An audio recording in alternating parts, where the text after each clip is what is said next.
بسم اللہ الرحمن الرحیم۔ السلام علیکم۔ ماہ رمضان کی 12ویں سحری آپ کو مبارک ہو۔ اللہ کرے اس رمضان میں جو آپ کے لیے ناممکن ہے وہ بھی ممکن ہو جائے۔ اس رمضان میں آپ کے لیے کون کا معاوضہ ہو جائے۔ اس رمضان میں آپ کے تمام زخموں کو بھر دیا جائے، آپ کی خطاؤں کو بخش دیا جائے۔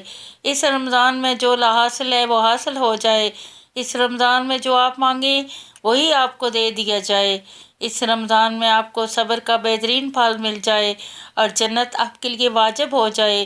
رمضان اور رحمت۔ رسول اللہ صلی اللہ علیہ وآلہ وسلم نے فرمایا، جب رمضان کا آغاز ہوتا ہے رحمت کے دروازے کھول دیے جاتے ہیں اور دوزخ کے دروازے بند کر دیے جاتے ہیں اور شیاطین کو زنجیریں پہنا دی جاتی ہیں۔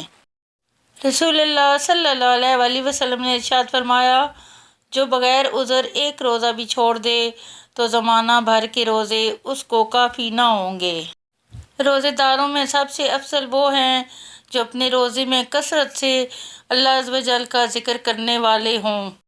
اے ایمان والو، تم پر روزے رکھنا فرض کیا گیا جس طرح تم سے پہلے لوگوں پر فرض کیے گئے تھے تاکہ تم تقوی اختیار کرو۔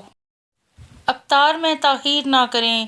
رسول اللہ صلی اللہ علیہ وآلہ وسلم نے ارشاد فرمایا، اللہ تعالیٰ کا ارشاد ہے، میرے ہاں میرے بندوں میں محبوب ترین وہ روزہ دار ہے جو وقت ہو جانے کے بعد افطاری کرنے میں جلدی کرے۔ ماہ رمضان المبارک میں جسم کے وزن سے زیادہ گناہوں کا بوجھ کم کرنے کی فکر کریں۔